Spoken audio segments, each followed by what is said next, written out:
I 로봇 아이작 아시모브 Sidipan barely met her eyes for an instant, was caught by them, then turned back to the robotist. For a while his fingers were thoughtful of the bronze paperweight that was the only ornament in his desk.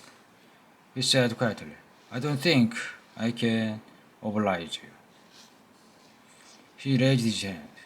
Now wait, Dr. Annie. I appreciate the fact that this whole matter is distasteful to you. Then you have been forced into it against your will. Then you feel you are playing an undignified and even ridiculous part. Still, the matter is even more intimately concerned with myself. So be tolerant. First, what makes you think that Queen, this man, is certain standing, you know? The Queen wasn't hoodwinking you in order to get you to do exactly what you are doing. Why it seemed scarcely like that a reputable person would endanger himself in so ridiculous a fashion. If you weren't convinced he were on safe ground. There was a little humor in Bailey's eyes. You don't know, King. He could manage to make a safe ground out of Reggie, a mountain ship could not handle. I suppose he saw the particulars of the investigation he claimed to have made of me. Enough to convince me that it would be too troublesome to have our corporation attempt to disprove them when you could do so more easily. Then you believe him when he says, I never did. You are a scientist, Dr. Annie. Think of the logic required. I have not been observatory, therefore, I never QED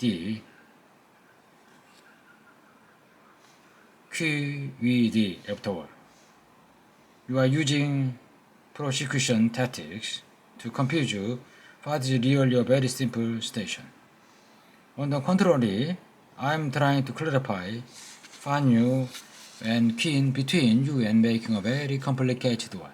You see, I don't sleep much. That's true. And I certainly don't sleep in public. I have never cared to eat with others. And idiosyncrasy, which is unusual and probably neutrology in character, but which harms no one. Look, Dr. Annie, let me present you with a suppositious case. Supposing we had a politician who was interested in defeating a reform candidate at any rate, and while investigating his private life came across oddity, such as I have just mentioned. Suppose further that in order to smear the candidate effectively, he came to your company as the ideologue agent. Do you expect him to say to you, so and so is a robot because she hardly ever eats with people, and I have never seen him fall asleep in the middle of a case. And once, when I peeped into his window in the middle of the night, there he was sitting up with a book, and I looked in his frigidaire, and there was no food in it. If he told you that, you would send for a straight jacket. But he tell you he never sleep. He never eat. Then the shock of the statement blinds you to the fact that such statements are impossible to improve. You can you play into his hand by contributing to the to-do.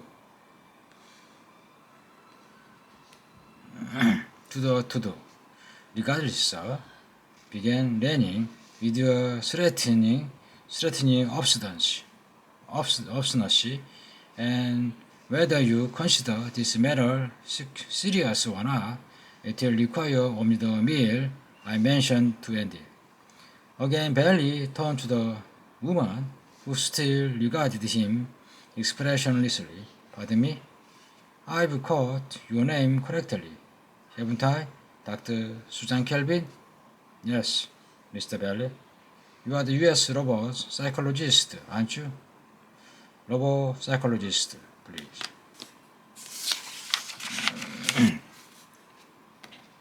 Oh, a robot so different from man, mentally, was different. So allowed herself a frosty smile. Robots are essentially decent. Humor tugged at the corner of the lawyer's mouth. Well, that's a hard blow. But what I wanted to say was this. Since you are a psycho, the robot physiologist, and a woman, I'll bet then you have done something that Dr. Lennings hasn't thought of. And what's that? You've got something to eat in your purse. Something caught in the skull indifference of Susan Kelvin's eye, he said.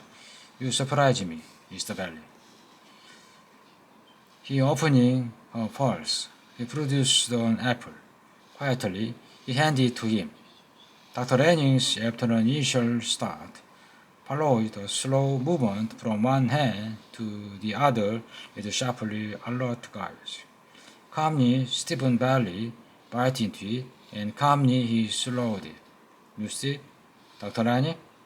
Dr. Lanning smiled in a relief tangible enough to make even his eyebrow appear benevolent. A relief that survived for one fragile second. Susan Kelvin said, I was curious to see if you would eat it. But of course, in the present case, it proves nothing. Barely grinned. It doesn't? Of course not. It's obvious, Dr. Lenny, that if this man were a humanoid robot, he would be a perfect imitation. He is almost too human to credible. After all, we have been seeing and observing human beings all our lives. It would be impossible to farm something merely nearly right up on us. It would have to be all right. Observe the texture of the skin, the quality of the iris, the bone formation of the hand. If he's a robot, I wish US robot had made him, because he's a good job. Do you suppose him that anyone capable of paying attention to such necessities would be neglect a few gadgets to take care of such things as eating, sleeping, elimination, for emergency use only. Perhaps, as for instance, to prevent such situations as are arising here, so the meal won't really prove anything. Now wait, snarled Rennie. I'm not quite the full boss of you make me out to be. I'm not interested in the problem of Mr. Bailey's humanity or non-humanity. I am interested in getting the corporation out of the hole. A public meal will end the matter and keep it ended no matter what Queen does. You can leave the finger details to lawyer and robot psychologist. But Dr. Lenny, said Bailey, you forget the politics of the situation. I am anxious to be elected as Queen is to stop me. By the way, did you notice that you used his name? It's a cheap sight trick of mine. I knew you would before you were through. Aging flushed. What has the election to do with it? Publicity works both ways. If Queen wants to call me Robert and has the never to do so, I have the never to play the game his way. You mean you Lenin was quite frankly appalled. Exactly, I mean that. I'm going to let him go ahead. Choose his rope, test his strength, cut off the right length, tie the noose, insert his head, and grind. I can do far little else is required. You are mighty competent.